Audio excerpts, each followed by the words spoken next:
नमस्कार दोस्तों, स्वागत है आपका नीरज सिनेमैटिक यूनिवर्स में। आज हम 2016 में आई मूवी शिन गॉडजिला मूवी को एक्सप्लेन करेंगे, जिसको IMDb पर 6.8 आउट ऑफ 10 का रेटिंग मिला है। तो मूवी के शुरू में हम एक शिप को देखते हैं। उसमें कुछ लोग कुछ चीजें ढूंढ रहे होते हैं, यानी वहाँ पर सर्चिंग हो रही होती है क्योंकि वो एक नॉन वर्किंग शिप थी। उनको वहाँ पर किसी आदमी के जूते मिलते हैं और कुछ डॉक्यूमेंट्स भी। पुलिस इन चीजों को ले जाती है, लेकिन तभी अचानक से पानी में तूफान आ जाता है। टनल्स डिस्ट्रॉय होने लगती हैं और सब लोग इस इंसिडेंट के बारे में बातें कर रहे होते हैं। और ये एक टीम होती है साइंटिस्ट की। ये सब इस बात को लेकर काफी परेशान होते हैं कि आखिर ये तूफान आ क्यों रहा है, क्या ये कोई सिलसिला है यानी अर्थक्वेक है। लेकिन किसी को कुछ भी पता नहीं चल पा रहा होता। अब पुलिस ये डिसाइड करती है कि वो लोग इस पर रिसर्च करेंगे और ये टास्क शुरू हो जाता है। ये तबाही के बाद लोग मुश्किल में पड़ने लगे थे तो पुलिस उनको रेस्क्यू करती है, लेकिन टनल से अभी भी धुआं निकल रहा था। कुछ लोग ऐसे भी थे जो इसको एंजॉय कर रहे थे, इसकी वीडियोस बनाकर इंटरनेट पर अपलोड कर रहे थे और वो बिल्कुल भी डर नहीं रहे थे। लेकिन गवर्नमेंट जान गई थी कि जरूर कोई बड़ा मसला है। अब कुछ पॉलिटिकल पार्टीज कहती हैं कि हमें लग रहा है समुद्र में जैसे कोई क्रिएचर हो। इन्हें ये भी पता चलता है कि समुद्र का टेम्परेचर 100 डिग्री सेंटीग्रेड से भी ज्यादा है। वहाँ एक और आदमी कहता है कि कैसे पॉसिबल है कि कोई भी क्रिएचर इतने ज्यादा टेम्परेचर में सर्वाइव करे। तो बाकी सब कहते हैं कि क्या पता ये टेम्परेचर उसी क्रिएचर की वजह से इतना ज्यादा हुआ हो। अब यहाँ पर पॉलिटिशियंस की और साइंटिस्ट की मीटिंग होती है। तभी टेलीविजन पर एक न्यूज दिखाई जाती है जहाँ पर वो बहुत बड़ी ह्यूज टेल को टेस्ट करते हैं, यानी उन्हें पानी में से एक बहुत ही बड़ी टेल निकलती हुई दिखाई देती है, जैसे वाकई किसी क्रिएचर की हो। ये सब बहुत हैरान हो जाते हैं। सब कहते हैं कि हो सकता है ये कोई नई स्पीशी हो। अब ये लोग कहते हैं कि हम डिसाइड करेंगे वोटिंग के थ्रू कि इसे मारना है या कैद रखना है, और जो उनका फाइनल डिसीजन होता है वो इसे मारने पर होता है। अब वो क्रिएचर कहीं ट्रेवल करना चाहती थी तो वो पानी में से होती हुई काफी शिप्स और बोट्स को डिस्ट्रॉय करते हुए ब्रिज तक पहुंचती है और ब्रिज को भी तोड़ते हुए आगे बढ़ती है। इसमें काफी ज्यादा लोग भी मारे जाते हैं। अब साइंटिस्ट प्राइम मिनिस्टर को बताते हैं कि ये क्रिएचर बहुत ज्यादा तबाही करने वाली है, तो इसको जल्द से जल्द मारा जाए। उधर एक और आदमी जिसका नाम यागुची होता है उसे बताता है कि उसकी एक दोस्त है जिसका नाम हिरोमी है। उसे इन सब चीजों के बारे में बहुत नॉलेज है, क्या पता वो हमारी मदद कर सके। तो यागुची मान जाता है और हिरोमी को यहाँ पर आने के लिए कहता है। अब यहाँ पर आते ही हिरोमी उसकी कुछ पिक्चर्स और वीडियोस देखती है। बाकी सब लोगों को बताती है कि ये क्रिएचर चल सकता है क्योंकि इसके पाँव है, ये जल्द ही जमीन पर आएगा। लेकिन कोई भी उसकी बात पर यकीन नहीं करता। जल्द ये बात सच हो जाती है। वो क्रिएचर पानी से निकलकर जमीन पर आ जाता है, अपनी टेल को हिलाते। उसके बाजू नहीं थे, सिर्फ थे। उसके नेक के करीब ऐसे लग रहा था जैसे गिल्स हो, जैसे बड़ी बड़ी फिशेस के होते हैं। वो बहुत ज्यादा बड़ा था। इवन जहाँ वो पाँव रखता वो चीज प्रेस हो जाती, घर हिलने लगते, पास बड़ी चीजें उड़ जाती।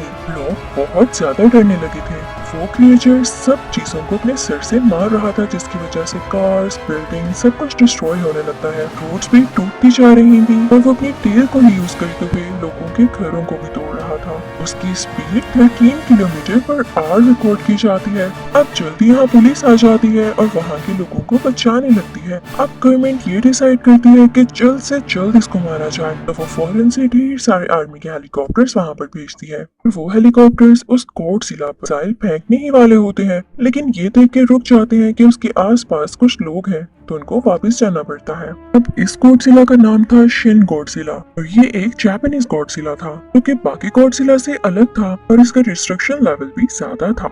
यागुची एक टीम बनाता है, इसमें बहुत ही ज्यादा जीनियस और हार्ड वर्किंग लोग थे। तभी उनमें से एक जीनियस लड़का बोलता है, कुछ लोगों ने इस गॉडजिला की बॉडी से फ्लूइड निकाला है, इस पर काफी ज्यादा एक्सपेरिमेंट्स हो रहे हैं। इवन उसके सैंपल्स अमेरिका में भेज दिए गए हैं। तो उनमें से एक और आदमी बोलता है, पर ये खाता क्या होगा, इसमें इतनी एनर्जी आती कहाँ से? हिरोमी सोच में पड़ जाती है और सोचती है उस दिन ओशन का टेम्परेचर क्यों बढ़ा था 100 सेंटीग्रेड, इतना ज्यादा कैसे हो गया। इसका यही मतलब है कि गॉडजिला जहाँ से एनर्जी लेता है वो या तो रेडियो एक्टिव रेज है या कोई न्यूक्लियर पावर सोर्स है।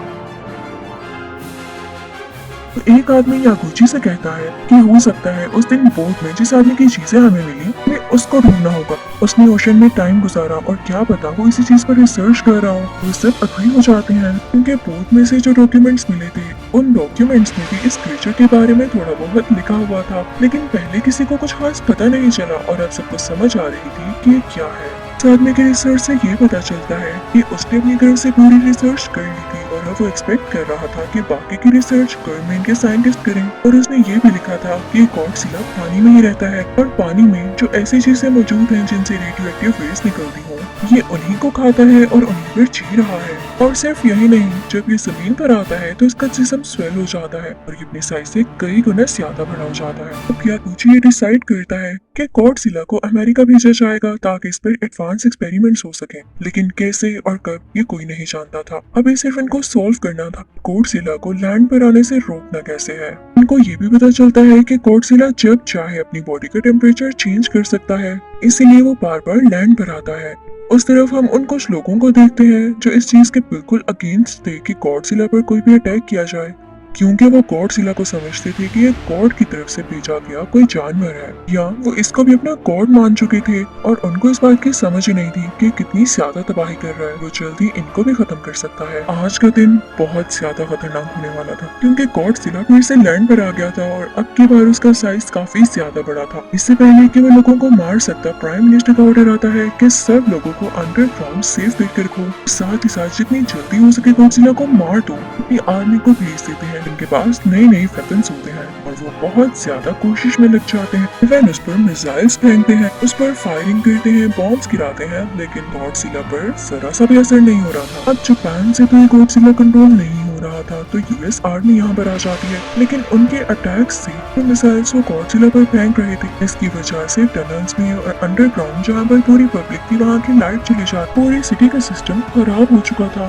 प्राइम मिनिस्टर जिस बिल्डिंग में थे वो भी उसी एरिया में आती थी जहाँ पर यूएस आर्मी ने और मिसाइल्स फेंकनी थी, तो वो भी यहाँ से चले जाते हैं। अब आर्मी गॉडजिला पर अटैक शुरू करती है। वो लोग अपने टैंक्स अपनी पोजीशंस पर खड़े कर देते हैं, कुछ एयर स्ट्राइक्स भी होते हैं। अनिशियन गॉडजिला पर चारों तरफ से अटैक होने लगता है, उस पर लोग फायरिंग करने लगते हैं, लेकिन उस पर कोई असर नहीं होता। लेकिन गॉडजिला इतना ज्यादा इंजर्ड हो चुका होता है कि उसकी बॉडी से खून आने लगता है और अब की बार खून आने की वजह से वो वीक फील करता है और उसकी बॉडी से पर्पल और ब्लू लाइट निकलने लगती है। वो रोशनी उसके मुंह से भी निकलने लगती है और फिर उसके बाद अपने मुंह से आग निकालते हुए वो पूरी सिटी की बिल्डिंग्स पर आग लगा देता है और वो चलने लगती है। वो उस रे यानी आग से बिल्डिंग्स के भी दो टुकड़े कर देता है, यूएस आर्मी के हेलीकॉप्टर्स के भी, और इवन प्राइम मिनिस्टर का जहाज भी ब्लास्ट हो जाता है। और अब यहाँ पर काफी अजीब बात होती है, उसकी टेल में जैसे कोई सुराख यानी होल्स होते हैं और उनमें से भी पर्पल से लाइट निकलने लगती है जो हर चीज को काटते हुए उसे आग लगाती जा रही थी। और हवा में यानी आसमान में जितने भी हेलीकॉप्टर्स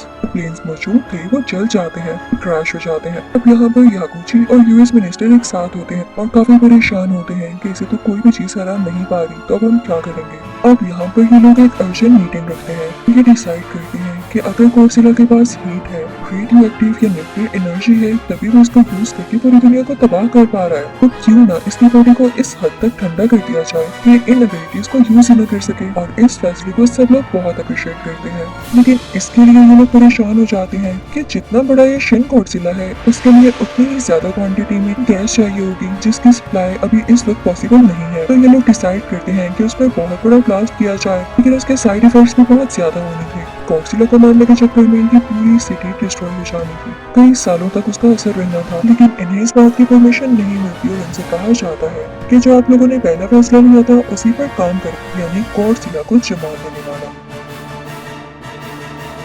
अब वो लोग एक प्लान बनाते हैं जिसमें वो फ्रीजिंग गैस को खुद से प्रोड्यूस करेंगे। अब यूएस गवर्नमेंट जापान से कहती है कि हम आपके लोगों को रेस्क्यू करेंगे, उतनी देर आप अपने इस काम को मुकम्मल कीजिए यानी कंप्लीट कीजिए। और अब यहाँ पे हमें एक जर्नलिस्ट के थ्रू एक और बात पता चलती है कि वो आदमी जो बोट में मिसिंग हुआ था वो इस क्रिएचर या रेडियो एक्टिव मटेरियल पर क्यों रिसर्च कर रहा था, क्योंकि उसकी वाइफ की डेथ ऐसे हुई थी किसी रेडियो एक्टिव रे की वजह से। वो इस पर रिसर्च कर रहे थे, लेकिन जब वो इसमें सक्सेसफुल नहीं हो रही थी तो उन्होंने गवर्नमेंट से बात की, लेकिन गवर्नमेंट ने उन्हें पागल कह के यहाँ से निकाल दिया। उनका इतना ज्यादा दिल टूटा कि वो पता नहीं कहाँ चले गए और उनके डॉक्यूमेंट्स अभी भी उसी शिप में हैं जो आप लोगों को मिले। अब कुछ दिन गुजर जाते हैं और रिसर्च के बाद इनको पता चलता है कि गॉडजिला चाहे तो अपनी जनरेशन बढ़ा सकता है। अब सबको इस बात का डर लग जाता है कि इन लोगों से एक गॉडजिला संभाला नहीं जा रहा तो बाकी इन गॉडजिलास को कैसे संभाला जाए, तो वो अपने प्लान पर तेजी से काम शुरू कर देते हैं। अब यूएस गवर्नमेंट इस बात से काफी ज्यादा घबराई हुई थी, तो वो जापान से कहती है कि तुम लोग अपने प्लान पे काम बहुत आहिस्ता आहिस्ता कर रहे हो। हमारे पास इतना वक्त नहीं है। अगर तुम लोग 2 दिन के अंदर अंदर इसको पूरा ना कर सके तो हम उसको मिसाइल से उड़ा देंगे। तो फिर इससे हमें कोई फर्क नहीं पड़ता कि जापान में कुछ नुकसान होता है या नहीं। हमें बस गॉडजिला को डिस्ट्रॉय करना है ताकि वो हमारे तक ना पहुंचे। लेकिन अब जापान की पब्लिक काफी ज्यादा परेशान होती है या कुछ भी, क्योंकि प्लान को मुकम्मल होने में 3 दिन चाहिए थे। यहाँ पे जब बाकी कंट्रीज को पता चलता है तो वो जापान के फेवर में उनकी हेल्प करते हैं ताकि ये काम जल्द से जल्द खत्म हो सके। जल्दी वो दिन आ जाता है जब फ्रीजिंग गैस तैयार हो चुकी होती है। अब ये लोग कहते हैं कि हमें गॉडजिला को भी एक्टिव करना होगा। अब गॉडजिला रेफेस के आसपास खड़ा होता है। ये लोग अपनी ट्रेन चला देते हैं जिसकी टक्कर गॉडजिला से होती है और अब गॉडजिला एक्टिव हो जाता है और इनकी तरफ बढ़ने लगता है। उसी तरह से गाड़ियां तोड़ते हुए, बिल्डिंग्स का नुकसान करते हुए, रोड्स को खराब करते हुए गॉडजिला अपनी शान में चल रहा होता है। अब उस पर मिसाइल्स फेंके जाते हैं जिनकी रेंज थोड़ी कम होती है ताकि आसपास के लोगों या जगह को कोई नुकसान न हो। यहाँ पर वो शिन गॉडजिला अपने तरीके इस्तेमाल करने लगता है, यानी जिन वेज से वो लोगों पर अटैक कर सकता था वो सब यूज करता है। यानी अपनी बॉडी से वो रेज निकालना, मुंह से आग फेंकना। जल्दी जब उसकी सारी एनर्जी यूज हो जाती है तो वो वीक होने लगता है और उसका टेम्परेचर ऑटोमेटिकली कम होने लगता है। यहाँ पर जापान की पब्लिक और गवर्नमेंट का ये प्लान था कि जिस जगह गॉडजिला खड़ा हो उसकी आसपास की बिल्डिंग्स को खुद ही ब्लास्ट करके गिरा दिया जाएगा। उसका सारा कंक्रीट यानी मलबा गॉडजिला पर आकर गिरेगा। इसके नीचे वो दब जाएगा और दोबारा उठ नहीं सकेगा। अब फौरन से ऑर्डर्स दिए जाते हैं कि वो गैस वाले टैंक्स लाए जाए। वो फ्रीजिंग गैस वाले टैंक्स वहाँ पर पहुँच जाते हैं। उस कंक्रीट में से गॉडजिला का मुंह बाहर की तरफ निकला होता है और थोड़ा खुला होता है क्योंकि वो अब काफी वीक हो चुका था। उसके मुंह के आसपास टैंकर्स लाकर पाइप के थ्रू गैस अंदर डाली जाती है, लेकिन इससे उसे कोई फर्क नहीं पड़ता और वो कंक्रीट को हटाते हुए दोबारा से खड़ा होता है क्योंकि शायद मुंह में गैस डालने से कोई फर्क नहीं पड़ने वाला था। वो दोबारा से अपनी टेल का यूज करते हुए बिल्डिंग्स को गिराने लगता है और अपनी रेज निकालने लगता है। अब ये सब लोग परेशान हो जाते हैं कि इसको दोबारा से कैसे गिराया जाए। तभी वहाँ पर मौजूद सब ट्रेन्स को स्टार्ट करके तेजी से गॉडजिला की तरफ भेज दिया जाता है। जैसे ही वो गॉडजिला से टकराती है तो गॉडजिला दोबारा से नीचे गिर जाता है और बिना टाइम वेस्ट किए हुए वो सब लोग इस पर फ्रीजिंग गैस दोबारा से छोड़ने लगते हैं। उन सब लोगों ने अपने मुंह पर मास्क पहना हो कि कहीं ये गैस इनको अफेक्ट न कर दे। ये लोग सारे पाइप्स की डायरेक्शन उसके मुंह और बॉडी की तरफ कर देते हैं और वो फ्रीजिंग गैस एक ही टाइम में उसके मुंह की तरफ छोड़ देते हैं। गॉडजिला दोबारा से खड़ा होता है, लेकिन अब इसका टाइम ओवर हो चुका था क्योंकि इसकी बॉडी का टेम्परेचर इतना ज्यादा गिर चुका था कि ये वहाँ ही खड़े खड़े फ्रीज हो जाता है और बहुत सख्त पत्थर की तरह बच जाता है। ऐसे लग रहा था कि गॉडजिला का कोई नकली स्टैचू हो। जब सब लोगों को ये पता चलता है तो वो एक गहरा सुकून का सांस लेते हैं और बहुत खुश हो जाते हैं। इनको पता चलता है कि गॉडजिला इसी तरह फ्रीज रहेगा और जब इसको कुछ खाने को नहीं मिलेगा या रेडियो एक्टिव एनर्जी नहीं मिलेगी तो ये खुद ही खत्म हो जाएगा। और अब जापानीज गवर्नमेंट उन जगहों को ठीक करने लगती है जो गॉडजिला ने डिस्ट्रॉय की थी। और इसी के साथ ये मूवी यहीं पर खत्म होती है।